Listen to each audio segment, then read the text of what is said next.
Non-Monogamy Help is a podcast where your questions about open, non-monogamous or polyamorous relationships are answered. Our host, Lola Phoenix, will consult a licensed therapist with over a decade of experience to address your problems.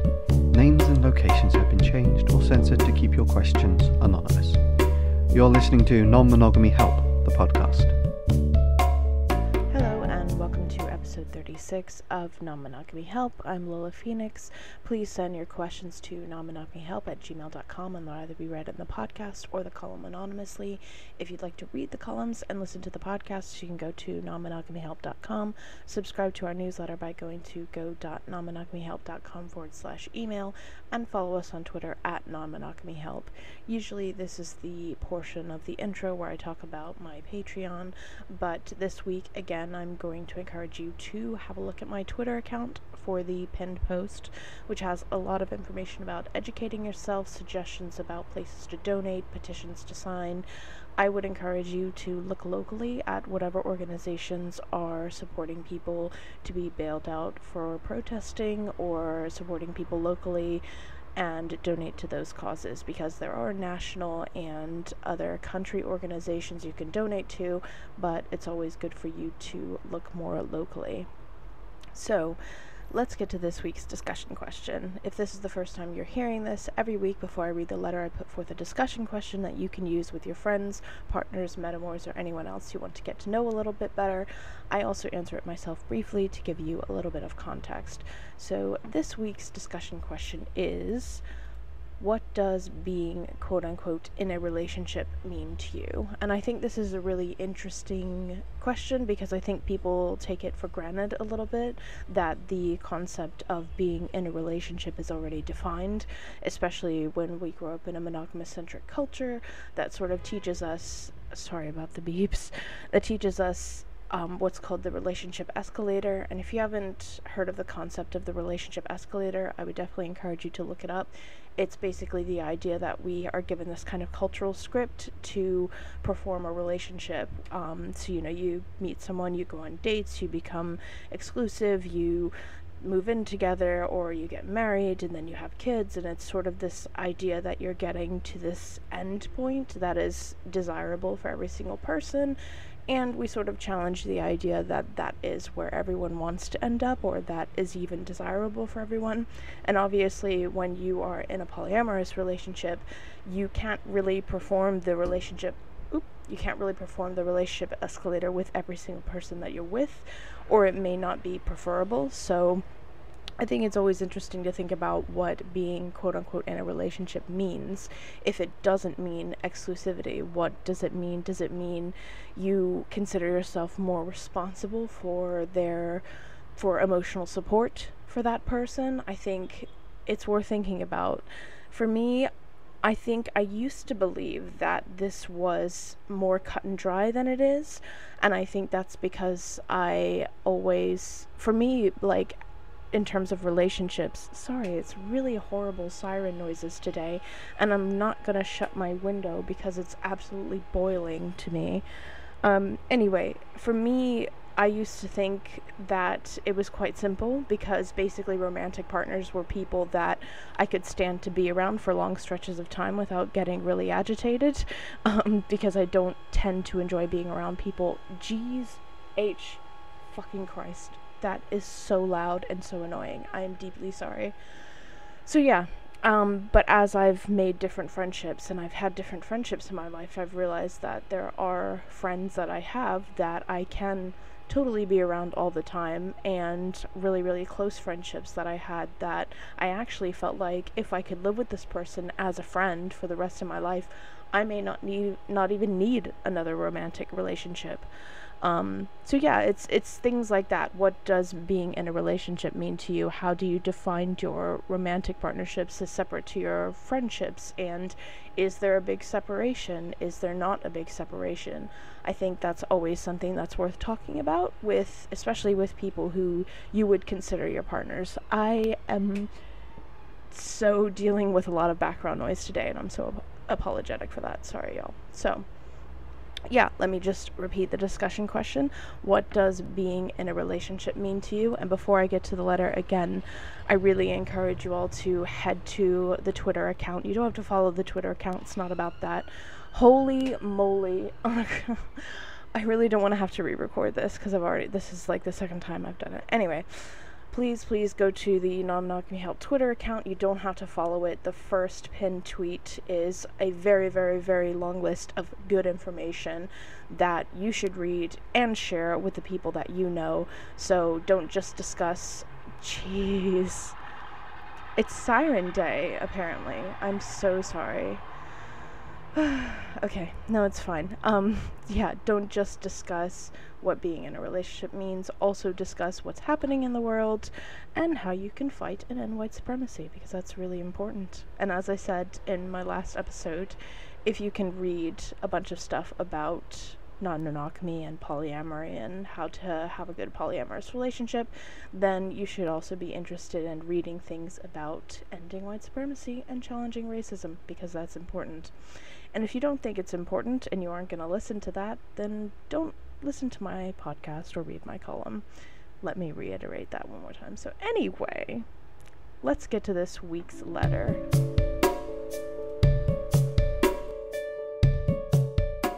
I started dating this guy freshman year of high school, but he had problems with depression and broke up with me my junior year.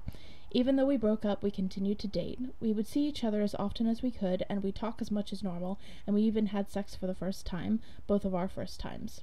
Now I've graduated high school, but he's a senior, and a lot of things have changed. We don't see each other as often, and we don't talk as often, and I've had problems with trust because a while ago he had a fling with someone else. He always reminds me that we aren't actually together, and I try to remind myself too. Lately we've been talking about just cutting each other out of our lives, but I don't want to lose him. I just can't be friends with him because I don't want to see him being in a new relationship. The problem is he's okay with continuing being quote-unquote together, but he also wants to be able to see other people. I just don't know how to be open to that. How do I stop fearing that he'll fall in love with someone else? He isn't good at communicating. I always try to talk to him, but we end up with nothing. I want to give it a shot at dating multiple people at once, but I'm scared of losing him. He told me that he doesn't believe in forever and that he needs to know what life has to offer. He needs constant change. Should I just let him go instead? I still love him and he still loves me. I'm not good with jealousy, but I also want to still be with him. Do you think I might be holding on to something dead? I hope you answer my email because I'm kind of lost and I need help with these thoughts. Thank you for taking your time in reading this. So, the first thing about this that I notice is that you're not necessarily interested in non-monogamy, you're interested in him, which isn't a horrible thing. There are a lot of times where people, rarely is there a case where both people in a couple are interested in non-monogamy and they both come together and they both decide that this is a good choice. Like, that very rarely happens. Generally speaking, when you have a couple or two people who are interested in each other, it's one person that's kind of more interested in non-monogamy that kind of encourages the other person to try it. So it's not necessarily a horrible thing or even a doomed thing if one person isn't that interested in non-monogamy or is mostly interested in non-monogamy because they don't want to lose the other person. But I do think that in general, for it to work, one of two things has to be true. One of those things is that there has to be something for that person in it. They have to see some benefit in it. Either they're even, it doesn't even necessarily have to be an incredible interest in dating other people. If you had said something in your letter where you were like, well, I'm young too, and I am interested in seeing other people, and I don't just want to be with this one person for the rest of my life, then I could see that there is something about non-monogamy that appeals to you as an individual outside of the influence of this one other person. The second thing that I think that has to be true, if the first one is not true, if you're only interested in non-monogamy in order to keep one person in your life, or vice versa, like, you're not that interested in non-monogamy, but you're dating someone who really, really is, and you care about that person, and you don't mind them dating other people whilst you are monogamous, because that is a situation quite a lot of people, I don't know how many, I haven't taken a census, but I do hear of many situations where one partner is monogamous to that person, and the other person is polyamorous and has multiple partners. I think that can work, but that doesn't really seem like what your interest is. You know, there isn't anything outside of this guy that you're kind of still have a lot of feelings for that motivates you to try non-monogamy. So that's the biggest and first thing that I notice in your letter. The second thing is that you say he isn't good at communicating, and that really isn't a good sign. Like, you know, I'm not saying that people who are non-monogamous are necessarily better at communicating, but there are a lot of things about non-monogamy because of the nature of it not being very common. When you're in a monogamous relationship that's kind of socially and culturally endorsed, there are a lot of assumptions that people make, and I think that ends up being a problem in monogamous relationships too. But there is a shared cultural narrative of what monogamy is. There's a shared idea of milestones. There are a lot of shared cultural things that make people go, okay, this is what this is what that is. And that does end up causing monogamous people a lot of problems when one partner makes an assumption that something is this way and the other partner doesn't agree. However, when you're in a non-monogamous relationship, you can't rely on those assumptions, and so there often needs to be a lot more communication around the basic foundations of the relationship and, you know, what progress is, if there is progress, what certain things mean, how you define non-monogamy, all that sorts of stuff, and also the different style of relationship that you want to have. And if he's not good at communicating at all, if you often try to talk to him and you're getting nowhere, and the only thing he seems to be very good at communicating to you is that you actually aren't together, like, that's the only thing that you're getting really loud and clear from him, is that you aren't together. I don't think that spells out very good things for the future. If you wanted to try non-monogamy, I think you should try it with someone who is very good at communicating their thoughts and their feelings throughout the process. And this doesn't seem to be like that kind of a person. The only thing he's very clearly communicated to you is that you're not together, but he has no problem being together and seeing other people. I'm sure he doesn't have a problem with that. I'm sure that is very, very convenient for him. However, that's not the issue here. It shouldn't be about his convenience. It should also be about your feelings as well. And so if he's very poor at communicating in general, that just doesn't, even for a monogamous relationship, that just doesn't spell good things. And you all seem quite young. You know, you're talking about high school, and I don't even know if you're at uni yet or at college yet. So you've graduated high school. You're quite young. Like, I don't expect him to be a stellar communicator, you know, coming out of high school. But if you can't even talk to him now about this kind of stuff, I just don't think that this is a good way to go about it. The third thing that I notice here is that, you know, people can tangentially be interested in non-monogamy without really actually wanting non-monogamy. And what I mean by that is that there are quite a lot of people who would find it very convenient and very easy for them to have and be able to date multiple people. It seems very convenient and very easy, and it seems like something that they want because of all of the things that you've said that he needs change and he doesn't believe in forever and he needs to go out there and take life by the horns and all that crap.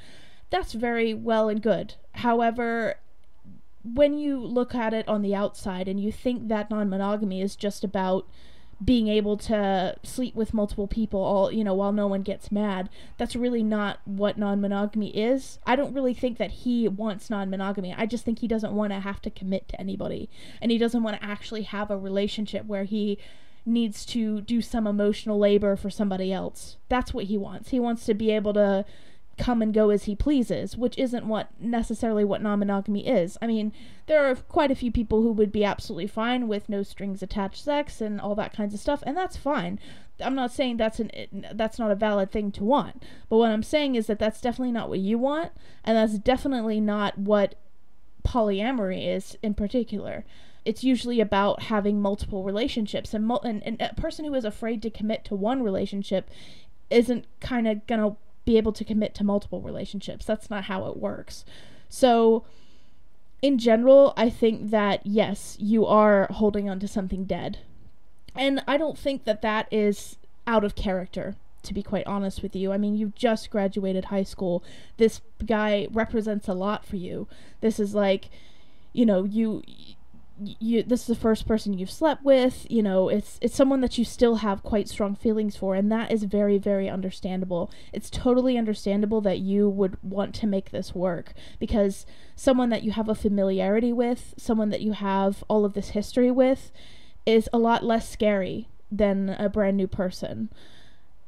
But I just don't think that trying to make this work is going to work. I mean, you know, you broke up when you were in your junior year because he had problems with depression. I'm not really sure what that means. Plenty of people with depression can have relationships. But for whatever reason, he's just not in the position that you want him to be in. He's just not in a position to be what you want. And I don't really think what you want is non-monogamy. I don't think that you want to date multiple people. I think that you just want it so that you can keep him in your life. And you're already struggling, you know, when you're friends with him and you see him with other people.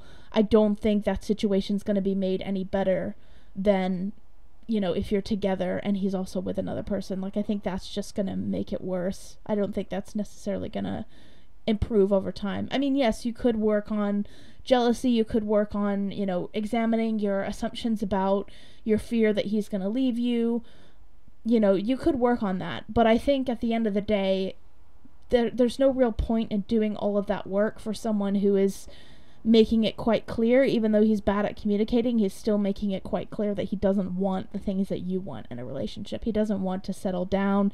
He doesn't want to do the things that you want him to do. So it's not really worth it to keep putting yourself in this situation, because it's just, you know, even though it seems like dragging something along is actually going to be easier for you, and that might be why he hasn't explicitly spelled out to you that this isn't going to work. And it might be that he just likes being friends with you and doesn't want to lose that. But sometimes the easiest way to get over something is actually by having a clear and clean break, so that you can go, okay, we're broken up now. It might be good for you to have some distance from him. And you might get that distance from college if you do go to college, or if he goes to college.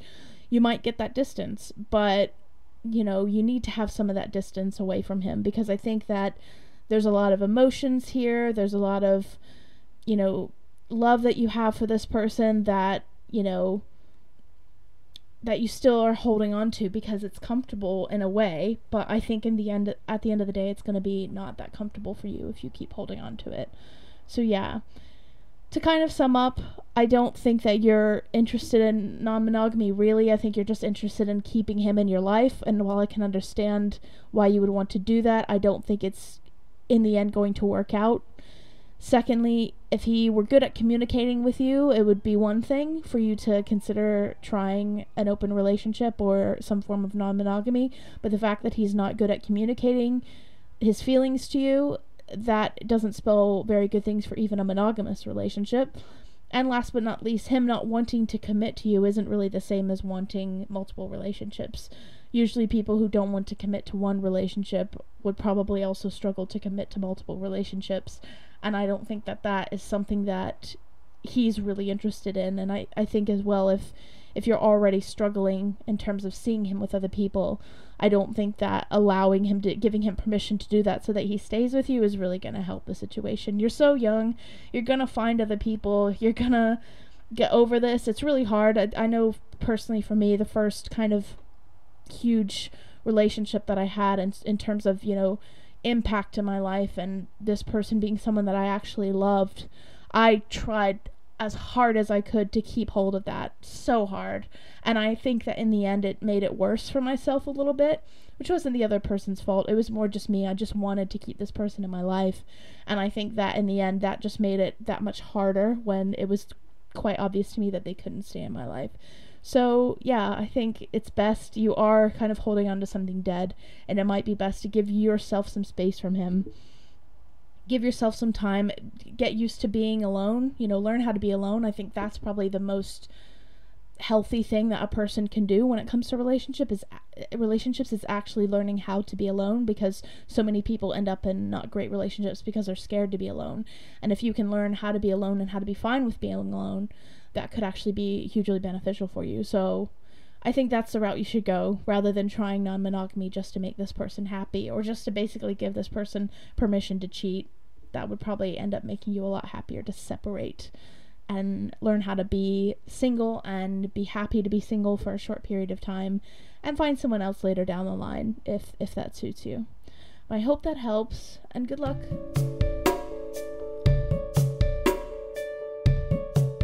Thank you for listening to episode 36 of Non-Monogamy Help, and I'm going to skip talking about my Patreon right now and plugging it, and encourage you again to go to the Non-Monogamy Help Twitter account and check out the pinned post. I will say that my patrons that have given $5 or more a month for the podcast, I'll go ahead and say their names and give them a shout out.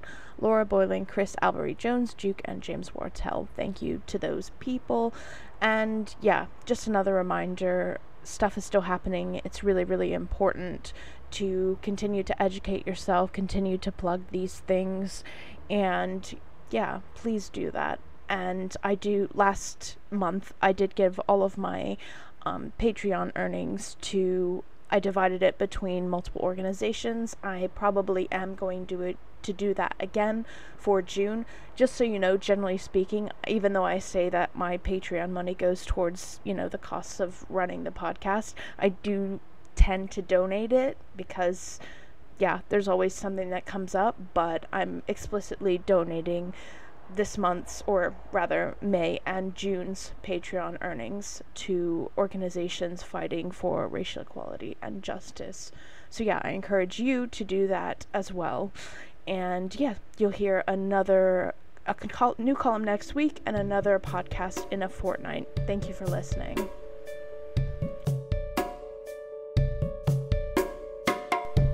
You've been listening to Non-Monogamy Help. Our podcast music has been provided by Chris Albery Jones at albery-jones.com, and the art was made by Dom Jung at domduong.com. Thank you for listening.